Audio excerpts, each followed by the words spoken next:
Hello, everyone. It's about this time last year that we introduced the Building for the Future initiative, and today I'm excited to give you an update. My name is Kara Schell, and I'm one of the co-chairs for this initiative. And as a quick recap, last year the Vision Board approved this initiative to conduct a series of surveys, focus groups, and community meetings to gather your input in 3 areas. 1, maintenance and update needs. 2, ways to grow our ministry both within and outside the walls of our church. 3, how our ministries might change over time. And our whole goal is to ensure that Peace is prepared to thrive into the future, in the same way that the people who met over 60 years ago to build our building in the first place had to think about, how do we make sure that this building is going to continue to meet the needs of the congregation over time? That's a lot of what this is about. So based on that input that we got from all of you and from the community and from the staff, we realized that what we most need is a plan that's going to guide our investments over the next 5 to 10 years in this building, both in maintenance and renovations, whatever it takes. We're figuring that part out. And that's what we're here to talk to you about today. So we embarked on a journey to build a master facility plan.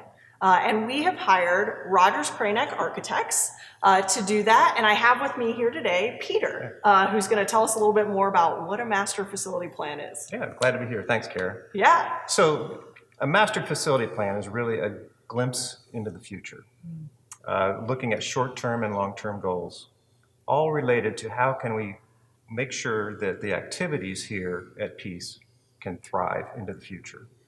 It's making decisions about what has to change and why it has to change. What are we going to build? What are we going to renovate? And why are we going to renovate it? Yes. I love that. And our process is going to happen in 3 steps, right? So can you tell us a little bit more about those? Sure. We're in the initial step, which is where we analyze the existing conditions of the building and the site.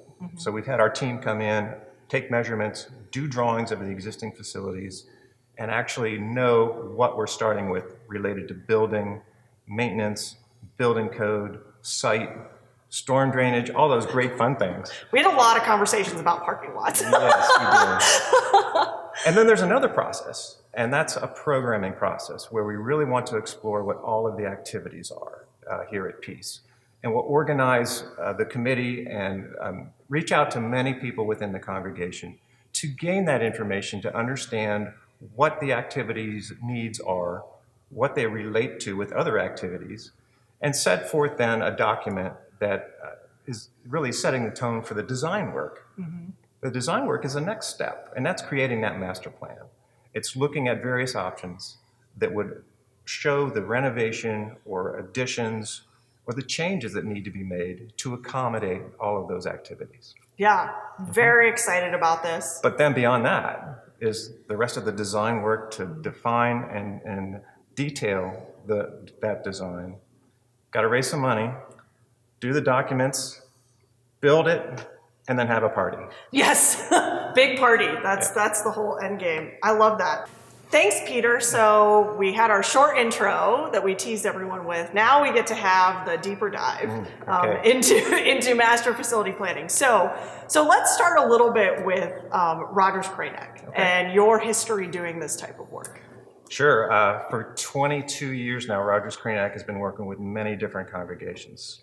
I go back before that, so for 40 years, because my first project was working with a building committee on a historic church renovation. It really was. I have really enjoyed working with committees, although nobody can believe why. It's invigorating, and you learn more about the kinds of things that are very common from one congregation to another. You celebrate the differences, the unique aspects. And these places that we are creating for you are very meaningful.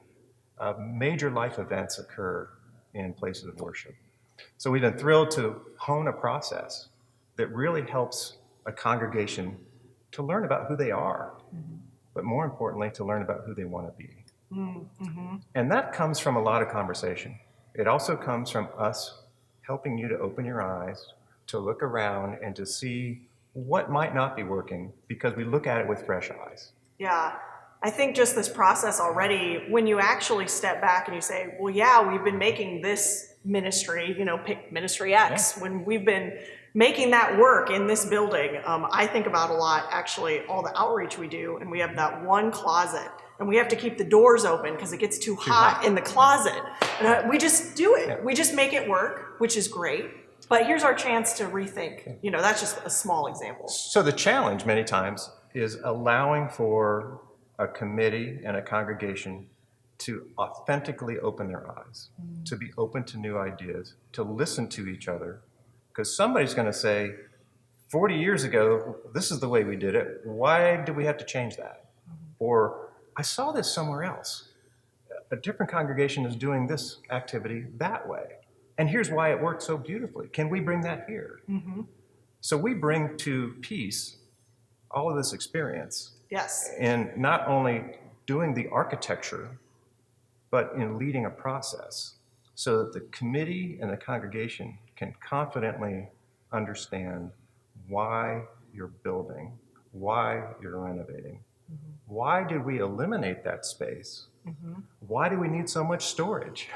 Yes. But it's a fascinating process that everybody has a part of. Their voices need to be heard, and that's what the process is that we're putting together. So many people in the congregation will be asked to talk about the various activities, and we'll organize those in various, what we call program areas. Those types of activities that relate to worship, or relate to fellowship, or education, administration, outreach. What is it that goes beyond Peace, that goes beyond out into the community, that we want to have incorporated here in this project? Yeah, and I'm glad that you brought that up, because one of our big focuses on this committee has been meeting with community organizations and members to hear, this building isn't that busy during the week, and how do we change that? Maximize what we're able to do with this building, either within ministries we're doing for our members or ways that we can serve the community.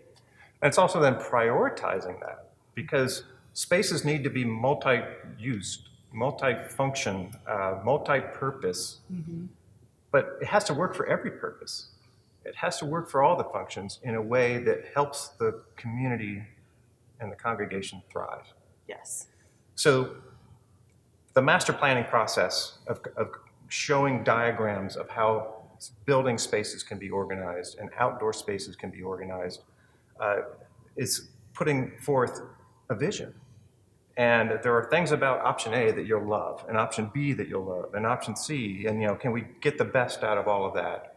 And then prioritize it so that we know what we need to build first, second, third, and why we're building those first.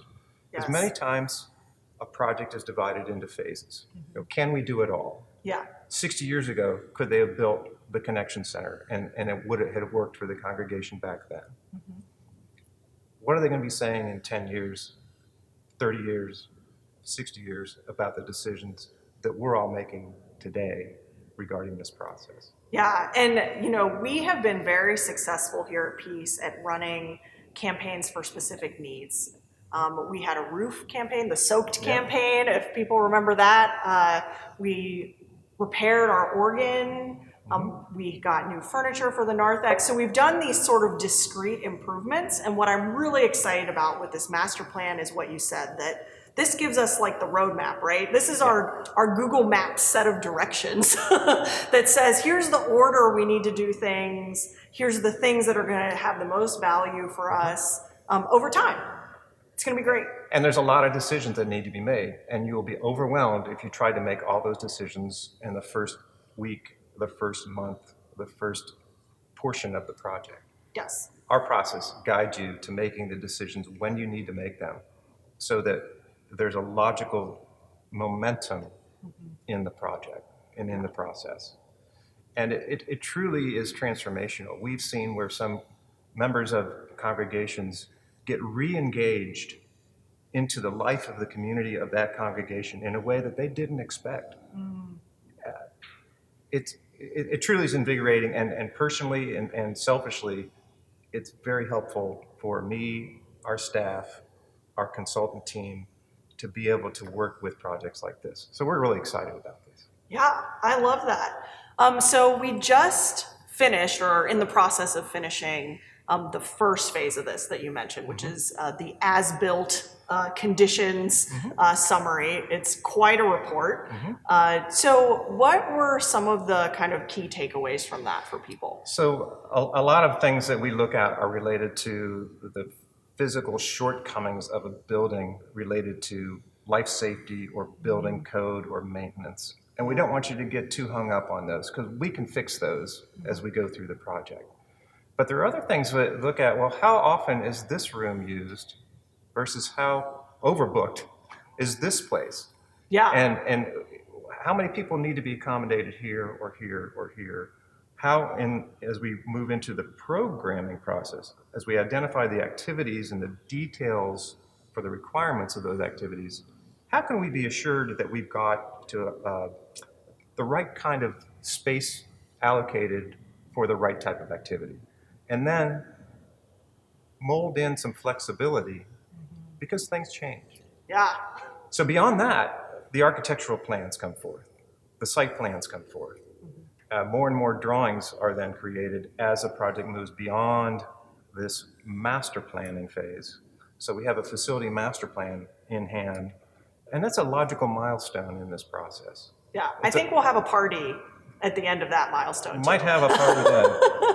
But it's a pause point. It's like, all right, now we know what we want to build, and we know why we want to build it, and we know what it costs. Costs escalate. So we're going to project out to look at, what happens if you're building this in 2 months or 2 years, hopefully not 2 decades, but you kind of have a trend here. You do something every 2 decades, which is great. We do have a trend. And you're due now, Yeah. so it's time. I love that. What do you think are some, you mentioned you work with many religious institutions, but what do you think are kind of some of the most important things for us to remember as we go through this process, kind of those lessons learned for us? It's not 2 congregations. Oh! It's 1. You have 2 very distinctly different worship spaces. We've worked with other congregations that have that same thing. Yeah. And we've always thought, well, they want to bring them together. In one case, they said, no, we want to celebrate this congregation and celebrate that congregation because we know they're different. I think here we have an opportunity to show the shared common activities, the welcoming, the fellowship, the educational opportunities. And yes, there still might be 2 different worship, the 2 different spaces that have a different character for worship. Yeah. But it's 1 congregation. Yeah. I love that. I know. I think there's so much potential for that just by nature of the way our building is laid out. Showing you the importance of layouts in buildings, right? We're as physically far apart as we can be today in these 2 different worship spaces. But there's still a lot of opportunity here. And we've done a few napkin sketches to understand what some of those possibilities are. Those ideas will be brought forth, combined with the ideas of the congregation from the programming process. And then it results in a master plan that is providing a clear vision for why we're going to build what we're going to build. Yeah. Awesome. Last question. So you mentioned why doing this kind of work is great, for your team. What are you most excited about for working with Peace? I think it is the challenge of the 2 different worship spaces and the goal of how do we make sure that we don't create more separation? How do we create that synergy and bring more opportunity for the congregation to gather as a whole? Yeah. And share in the kinds of spaces that will allow for all to thrive here at Peace. I love that. Well, thank you so much for coming in and doing this with us. Thank you, congregation, staff, community who are a part of this process. Thank you to the Endowment Committee who is also supporting our work. We're really appreciative of what everyone's contributing to this, and I know I am just really excited about the future of Peace and what we can accomplish.